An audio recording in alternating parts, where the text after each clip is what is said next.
Olá, boa noite. Reflexos da imigração. Papa Francisco vai amanhã a Marsella, onde participa do encontro do Mediterrâneo.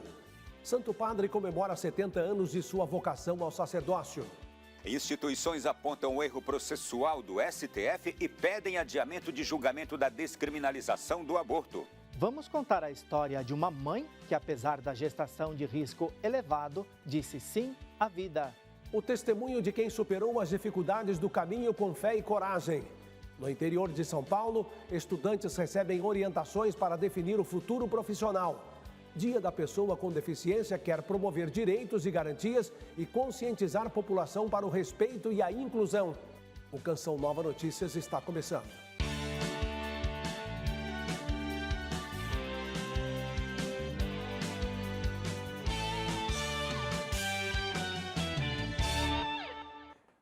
No Dia da Memória Litúrgica de São Mateus, o Papa Francisco comemora 70 anos de uma importante decisão que tomou ainda muito jovem, após uma experiência de misericórdia, a de ser sacerdote. Foi em 21 de setembro de 1953.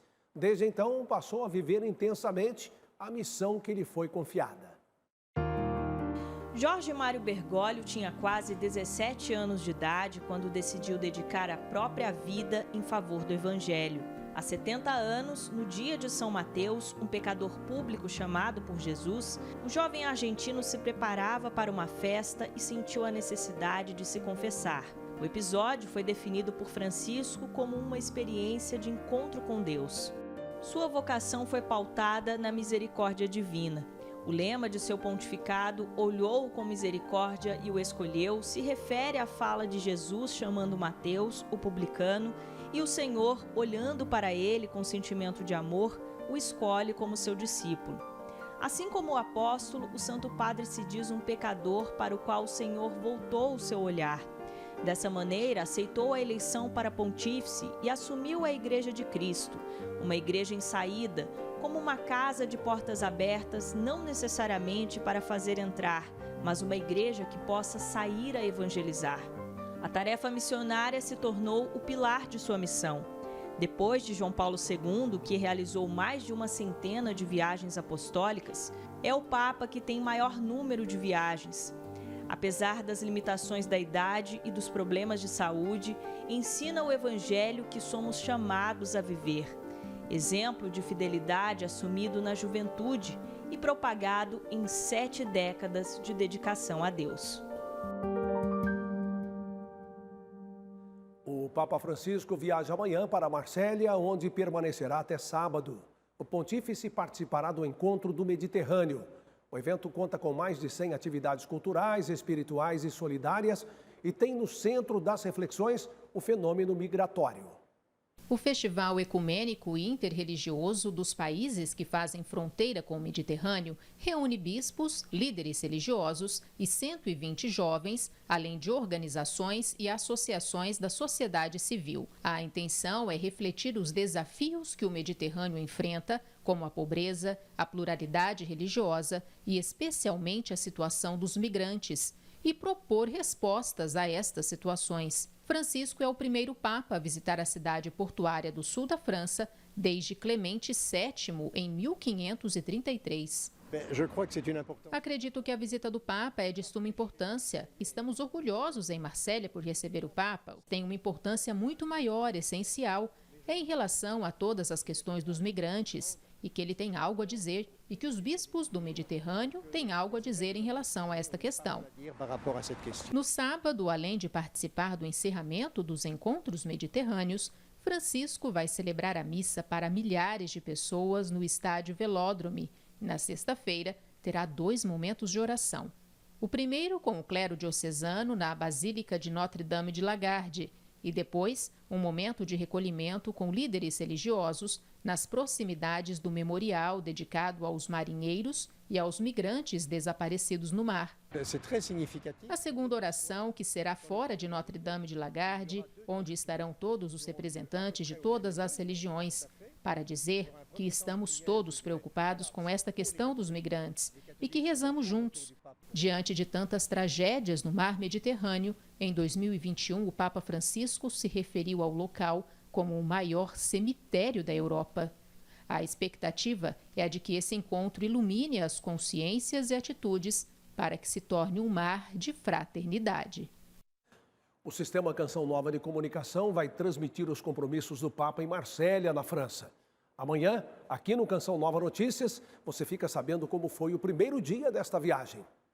E agora a gente muda de assunto para falar das entidades e políticos a favor da vida que movimentam Brasília para alertar dos riscos do aborto para o Brasil. Vamos então chamar Ronaldo da Silva, que tem mais informações. Boa noite, Ronaldo. Essa é uma tentativa de adiamento do julgamento de descriminalização do aborto no STF, previsto para começar amanhã. Boa noite para você também, Reinaldo. Boa noite para todos aqueles que agora nos acompanham. Olha, no Senado, parlamentares da oposição propõem com Rodrigo Pacheco um plebiscito sobre o aborto. É necessário que a oposição no Senado consiga 27 assinaturas de parlamentares da Casa para propor um plebiscito sobre o aborto. A consulta ao povo antes de uma lei constituída é uma das ações de resposta à decisão do Supremo Tribunal Federal de julgar a descriminalização do aborto. Para que o decreto seja publicado, a proposta deve ser analisada pelo plenário da Câmara e do Senado. Já aprovamos o Dia do Nascituro, ontem no Senado Federal, que é um pequeno passo, mas que mostra o reconhecimento das crianças por nascer. E também estamos trabalhando num plebiscito, além de outras matérias. E o povo brasileiro já entendeu a gravidade e vai para as ruas. Dia 12 de outubro, fazer manifestação pela vida, pela família e pela liberdade. O brasileiro não quer aborto, o brasileiro quer políticas públicas de proteção da mulher, que é diferente do aborto. Entidades como o CNBB, Frente Parlamentar Mista contra o Aborto e em Defesa da Vida e da Família, e União dos Juristas Católicos protocolaram uma petição pedindo o adiamento do caso. No documento, as instituições alegam prejuízo em relação ao prazo dado à modalidade amici curiae ou amigo da corte. O envio do material de sustentação oral por parte dessas entidades não condiz com a data de início do julgamento, previsto para começar amanhã. Tecnicamente falando, hoje, quinta-feira, essas partes admitidas passaram a saber que o prazo que elas têm para manifestar as suas opiniões num julgamento que vai começar nesta madrugada, meia-noite, este prazo se esgotou terça-feira à noite. Temos aqui, portanto, um prazo impossível de ser cumprido.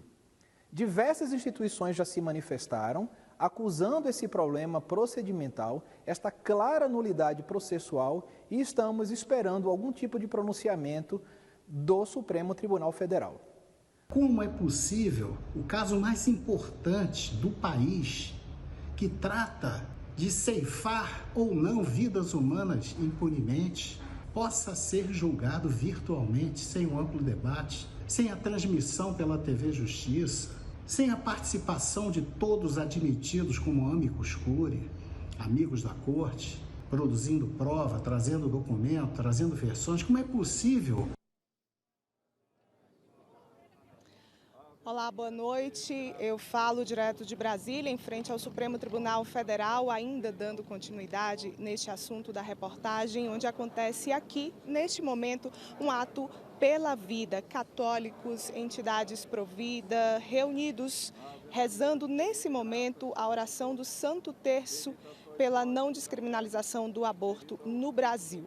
Ao meu lado, eu converso agora com o Edu Cabral, ele que é do Movimento Brasil Sem Drogas e Sem Aborto. Edu, momentos como esse já estão acontecendo desde a semana passada, a agenda continua nesses próximos dias? Boa noite. Boa noite a todos os ouvintes da Canção Nova.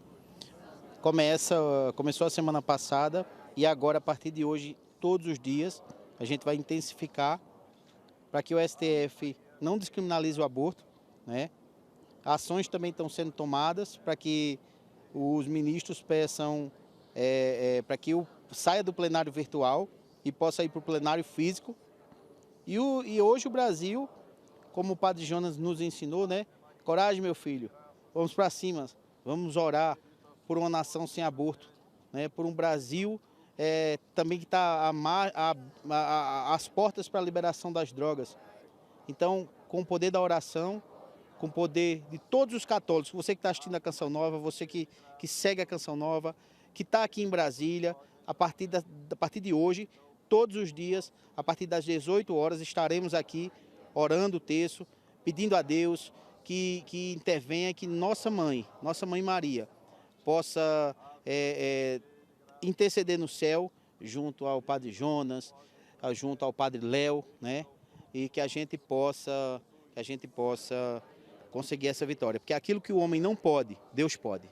Obrigada, Edu, pela sua participação aqui conosco. É isso, a gente continua acompanhando de perto aqui todo esse movimento. Volto com vocês na Central de Jornalismo. Muito obrigado, Liana. Boa noite para você, viu? Olha, a nossa equipe em São Paulo mostra que o aborto não é o caminho. Sidney Fernandes traz as informações para a gente. Sidney, boa noite. Boa noite, Reinaldo, e boa noite a todos que nos acompanham. Escolhe, pois, a vida para que vivas tu e tua descendência. Está na Sagrada Escritura a orientação de qual caminho seguir diante de uma situação delicada. E diante da hipótese de liberação do aborto pela Suprema Corte até a terceira fase da gestação, nossa equipe conta a história de uma mãe que, apesar de ser considerada paciente de risco para engravidar, jamais pensou em interromper o nascimento de seus filhos. Beatriz sempre teve o sonho de ser mãe. Com dificuldades para engravidar, relata a emoção ao descobrir a primeira gravidez. Porém, uma complicação que provoca o parto prematuro foi identificada pelos médicos. Mesmo assim, nunca pensou em interromper a gestação. Era repouso total para conseguir manter a vida dele. A prioridade era a vida dele. Mas assim que ele nasceu, os médicos vieram falar com a gente, falaram que era um prematuro extremo, que ele ia ter as intercorrências que levam da prematuridade, mas a gente sempre priorizou a vida dele. Caio nasceu com cerca de 700 gramas e precisou permanecer 5 meses no hospital para ganhar peso. Mais tarde, o menino teve paralisia cerebral. Eu mudei de opção de trabalho para ter tempo para ficar com ele, para levar ele nas terapias, né? A gente se uniu mais. Se hoje você me falasse assim, você voltaria atrás, sabe? Não, eu faria tudo de novo. Não me arrependo. Assustamos na época que nasceu, assustamos. Mas depois disso, é só alegria. Então eu não me vejo hoje sem ele. Recentemente, a família ganhou mais um motivo para sorrir. No Dia dos Pais, Beatriz contou a Celso o que os médicos não acreditavam. E aí, quando eu peguei o teste de gravidez, falei, nossa, é isso mesmo? Tá grávida? Olha, assustei, mas depois, graças a Deus, a gente esperava ter uma gravidez, mas como sabia que ela tinha toda a dificuldade... Foi um milagre, praticamente, eu não esperava. Nesta nova gravidez, Beatriz faz o acompanhamento neste hospital em São Bernardo do Campo. A unidade oferece atendimento especializado para mulheres em gestação de risco. Normalmente a paciente fica preocupada, né? Eu sou uma paciente de alto risco, vai ser complicado. Não necessariamente. Essa paciente vai ter exames com um período menor, ela vai ter número de consultas maior. A maioria das pacientes, nós temos um desfecho extremamente favorável. Tayane está com 36 semanas de gestação. Se emociona ao ouvir as batidas do coração do bebê. É uma emoção muito grande.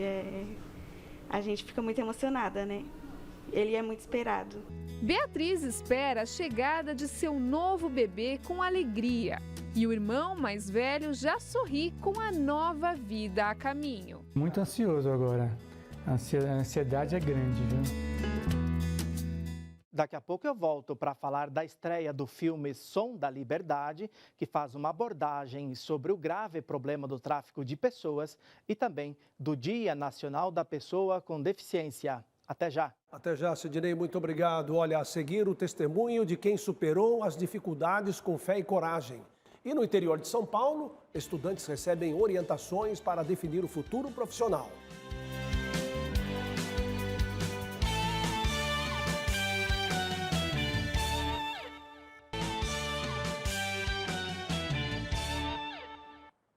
Ao longo da vida escolar, principalmente no ensino médio, os alunos têm um único objetivo: escolher uma carreira. Optar por um curso superior é decisão importante, afinal é o futuro. Nessa hora, conhecer as profissões é fundamental. Com muitas opções de cursos, Thomas vivenciou o drama de escolher uma área que iria contribuir para o futuro. Na feira de profissões a gente tem as oficinas e aí eu participei de uma aula da comunicação social e aí eu me decidi mesmo pela área. Mas tinha também a insegurança. Nesse momento decisivo, é necessário facilitar a orientação. Por isso, as universidades apresentam os cursos de forma irreverente. O objetivo é tornar mais leve a escolha da profissão. Então, vivenciar, experimentar um pouquinho, né, da profissão, conversar com esses alunos e professores que já estão aqui dentro, que experimentam as práticas profissionais, isso pode ajudar numa escolha com mais segurança, conforto e assertividade. A gente está expondo aqui um aparelho reprodutivo dos bovinos, expondo o pulmão de um cachorro e essa aqui é a traqueia. Também tem a carcaça do gavião. E a gente está expondo eles aqui para todo mundo ver, explicando mais ou menos as áreas, as funções. Cauã está no 8º ano do Fundamental, mas já se adiantou. É mais conhecer mesmo, curiosidade, saber como funciona cada coisa. Eu gostei muito da nutrição, da agronomia que eu acabei de passar, o direito também é muito legal, a robótica, muito legal isso daqui tudo, saber um pouco de tudo, né? Um estudo realizado pela plataforma de carreiras Semove aponta que 82% dos adolescentes têm dúvidas para escolher a profissão. Um deles é a questão da gente ter hoje muitas opções, né? Então eles têm muitas possibilidades, isso acaba dificultando um pouco a escolha, né? É mais fácil quando você tem poucas possibilidades. As pressões que eles recebem, né, muitas vezes da família ou dos colegas, dos professores, às vezes acabam eles mesmos ficando pressionados, mesmo sem ter diretamente, né, alguém que fale, né, escolha isso ou escolha aquilo, mas essas pressões acabam gerando também um pouco mais de ansiedade, né? Tendo calma e escolhendo também aquilo que a gente gosta é o que vai fazer vai trazer felicidade, uma felicidade de verdade pra gente, porque acho que nada melhor do que, né, tá naquilo que a gente gosta. Bom ver essa animação aí, né? Hora da previsão do tempo com Mauricéia Silva, que traz as informações. Boa noite, Mauricéia. Boa noite, Reinaldo. Boa noite a você que nos acompanha. O calor vai aumentar nos próximos dias. No Sudeste, a possibilidade de chuva passageira apenas no leste do Espírito Santo e no Nordeste de Minas Gerais. No restante da região, o tempo segue firme. O calor também será intenso na região sul, com destaque para o estado do Paraná. Pode ter temporal no Rio Grande do Sul e pancadas isoladas em Santa Catarina. No centro-oeste, apesar da chuva esperada para o Mato Grosso, o tempo vai permanecer quente nas demais áreas. No Nordeste, a sexta-feira será ensolarada na maior parte da região, mas tem previsão de chuva passageira no leste da Bahia até o litoral do Rio Grande do Norte. Já no norte, o clima será chuvoso, principalmente no norte do Amazonas e também em Roraima. E o sol predomina no Tocantins e também no sudeste do Pará. Vamos agora às temperaturas em todo o Brasil. Os termômetros variam entre 18 graus no Rio de Janeiro e máxima de 41 graus em Cuiabá. Eu volto com você, Reinaldo. Obrigado, Mauricéia. Olha, às vésperas da primavera, lembramos das árvores, que ajudam a conservar a água na terra. A data foi instituída no Brasil em 1965 para conscientizar a sociedade da relevância delas para o ecossistema.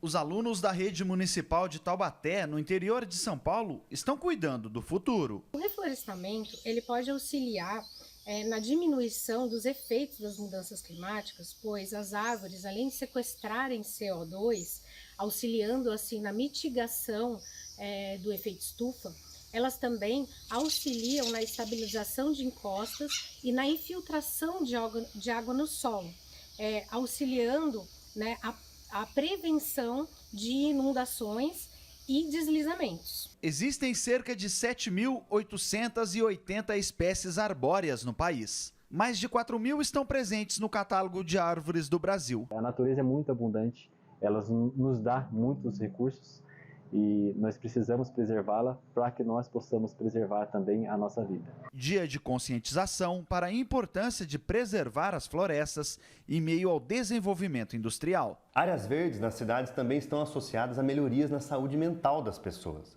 na redução de estresse, no aumento do bem-estar e incentivam as pessoas a praticar atividades ao ar livre, como caminhadas, corridas, contribuindo aí para um estilo de vida mais saudável. E se quem ama cuida, todos estão convidados a plantar e semear esperança.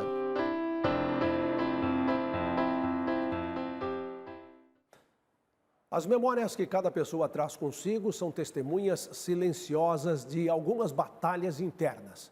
Desta reportagem, exibiremos o depoimento de quem superou as dificuldades do caminho com fé, coragem e perseverança. Em 2017, Dona Edilma foi diagnosticada com câncer de mama com metástase óssea.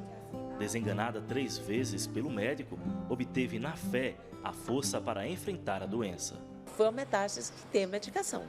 Então, se eu estou com metástase e tem medicação, por que eu vou reclamar? Por que eu vou chorar? Eu tenho que agradecer a Deus, gente, eu estou viva. E a gente tem que viver. Milhares de outras histórias, como a da Dona Edilma, são ensinamentos para a vida.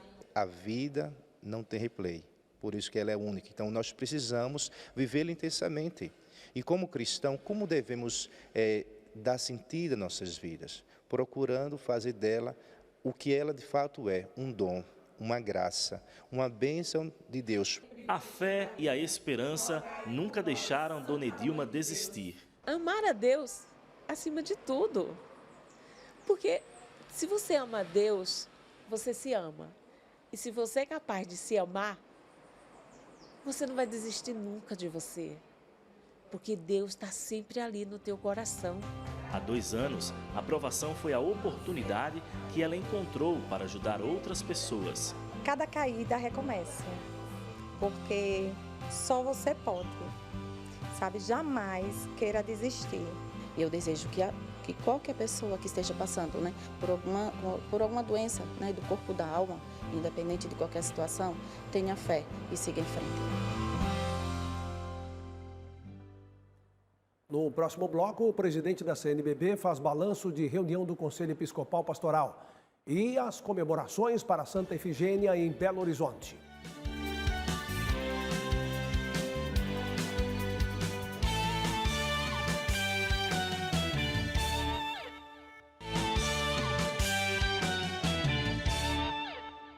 Dados divulgados pelo Ministério da Educação mostram que mais da metade das crianças em idade escolar não foram alfabetizadas na idade ideal em 2021. Vamos voltar a Brasília então com Ronaldo da Silva, que tem mais informações. Ronaldo. E os números também revelam um alto índice de abandono do ensino médio. A falta de investimento na educação básica pode explicar a evasão escolar dos adolescentes. O sistema de avaliação da educação básica mostrou uma piora no índice de alfabetização no país. Em 2019, 39,7% dos estudantes do 2º ano do ensino fundamental não estavam alfabetizados. Em 2021, o índice saltou para 56,4%. O último censo escolar também revelou um índice de evasão de 13% no ensino médio. A falta de investimento na educação é um dos principais problemas. Dos países que compõem a OCDE, Liga de Países Ricos, o Brasil ocupa a 3ª pior posição no grau de investimento em educação. No Seminário Nacional pela Alfabetização realizado em Brasília, o ministro da Educação, Camilo Santana, defendeu o Pacto Nacional para alfabetizar os estudantes brasileiros. 3 bilhões de reais serão investidos nos anos iniciais do ensino fundamental. Todas as evidências já mostraram que quando uma criança aprende a ler e escrever na idade certa, diminui a evasão, diminui a reprovação, diminui o abandono. Especialistas em educação e representantes das diversas esferas da administração pública se reuniram para debater formas mais eficientes de alfabetização. Lá no estado de Mato Grosso, 6% de jovens e adultos não são alfabetizados. E a gente não pode tampar os nossos olhos e esquecer dessa população significativa. A ministra da Igualdade Racial destacou o papel transformador da educação. Eu cansei de ouvir que eu jamais seria nada. Eu cansei de ouvir. A gente cresce na maré, infelizmente, com muita violência, dizendo, você não vai ser nada. E a minha mãe chegava todo dia em casa e falava, vocês têm que estudar, porque o conhecimento de vocês ninguém tira. O presidente da Conferência Nacional dos Bispos do Brasil, Dom Jaime Spengler, fez um balanço da reunião do CONCEP, Conselho Episcopal Pastoral, que terminou ontem. Nós tivemos como momento forte a discussão em torno dos encaminhamentos já da campanha da Fraternidade de 2025, Fraternidade e Ecologia Integral. Um outro momento forte dessa reunião do CONCEP foi certamente o lançamento do Missal Romano na sua tradução da 3ª edição típica. Eu creio que é um marco, sim, na história da Igreja do Brasil e oxalá possa essa nova tradução, então, ajudar as nossas comunidades a celebrar melhor, a rezar mais intensamente, a celebrar de forma distinta, digna, segundo aquilo que é a compreensão da Igreja. Eu estou ficando por aqui, mas vamos nos encontrar daqui a pouco no programa Além da Notícia, às 10 da noite, que será ao vivo e terá um tema super importante. A defesa da vida humana, um dever de todos. Não perca, daqui a pouco, ao vivo, 10 da noite, aqui na Canção Nova. Eu espero por você. Reinaldo, volto contigo. Muito obrigado, boa noite para você, bom programa, hein?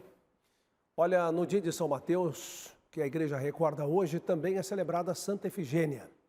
Em Belo Horizonte, a celebração desta quinta-feira teve um sentido ainda mais especial. Efigênia era filha do rei de Núbia, pequeno reino da Etiópia. Sua conversão ao cristianismo aconteceu por meio do exemplo de São Mateus. E Efigênia, então, ela deixa tudo, deixa as pompas do reino, deixa a casa real, para se dedicar, consagrando a sua própria vida, ao serviço dos pobres, a partir da pregação de Mateus que ela escutou de viva voz. Por isso, durante muitos séculos, também foi celebrada no dia 21 de setembro. Na reforma litúrgica do Concílio Vaticano II, Santa Efigênia, por ser do primeiro século, onde ainda era uma transmissão de viva voz, a gente não tem tantos relatos históricos. Então, São Paulo VI pediu que fosse retirada a sua comemoração. Devoção popular que permanece viva e atrai fiéis. Neste ano, a celebração de Santa Efigênia será em dobro. A paróquia dedicada à santa na capital mineira comemora o seu centenário. A paróquia de Santa Efigênia dos Militares fica na região centro-sul de Belo Horizonte. Quando criou-se a capital, para compor o 1º batalhão, vieram de Ouro Preto soldados de um destacamento que eles trouxeram consigo a sua devoção, inclusive trouxeram a imagem que aqui hoje se encontra na igreja. A capela deu lugar à matriz e em 1923 a paróquia foi fundada. Há mais de 20 anos, o templo é a segunda casa de Roberto e Verônica. Hoje nós atuamos como ministro da Eucaristia, eu faço parte da palavra, da liturgia também, e os nossos filhos são coroinhas. Qualquer momento a gente corre para cá para rezar, para agradecer, para estar perto das pessoas, para conviver aqui com todo mundo. Dentro da igreja ou na estação da vida, lugar de conexão com Deus. A moça veio ao nosso encontro falando que o padre, na época, que era o padre Anderson, estava nos convidando para servir e ajudar lá no altar. E nós não pensamos duas vezes. E de lá para cá nós não paramos mais. Aquele lugar onde a pessoa pode chegar, se colocar diante de Jesus e refazer as opções de sua vida. E aqui na Canção Nova, o Santuário do Pai das Misericórdias recebe milhares de pessoas toda semana. É lugar de oração, meditação, celebração da Palavra de Deus e da Eucaristia. Sócios e benfeitores mantêm o santuário e todas as demais obras. Vejam só, nós estamos com 62% de nossa meta na campanha deste mês, que só tem mais 6 dias úteis para terminar. Acesse clube.cançãonova.com, vá lá, faça a sua doação. Se preferir, doe pelo Pix, pix.doação@cançãonova.com. Obrigado por sua fidelidade e comprometimento. Em instantes, reportagem mostra direitos e garantias de pessoas com deficiência. E a novidade nos cinemas, filme Som da Liberdade expõe o grave problema do tráfico de pessoas.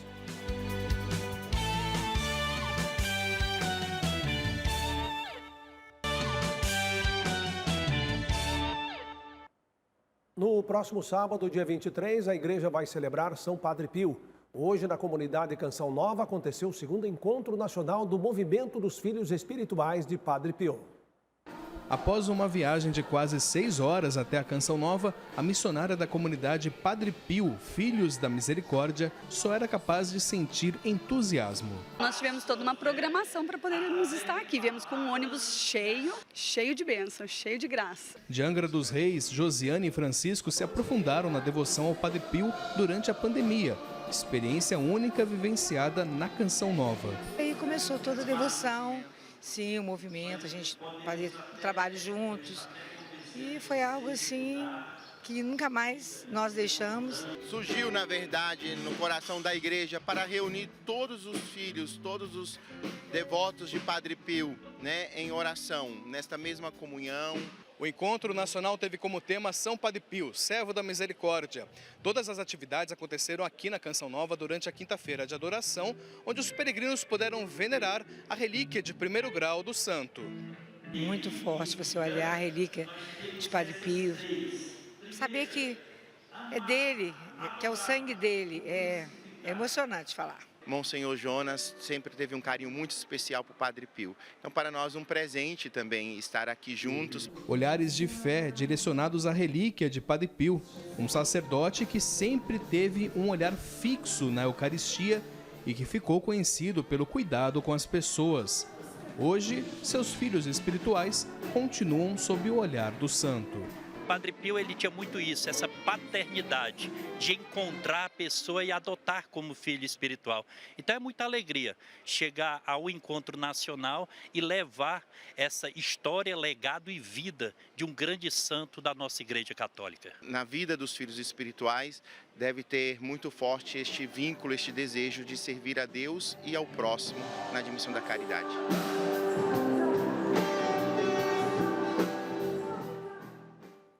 Vamos retomar a conexão com Sidney Fernandes em São Paulo para falar do Dia Nacional da Pessoa com Deficiência. Sidney. É uma data para promover direitos e garantias de pessoas com deficiência e conscientizar a população para a importância de respeitar e criar mecanismos para incluir essa parcela da população na sociedade. Uma criança sorridente e que adora conversar. Esse é João Lucas, de 8 anos. O pequeno tem paralisia cerebral e faz tratamento em uma unidade da AACD em São Paulo.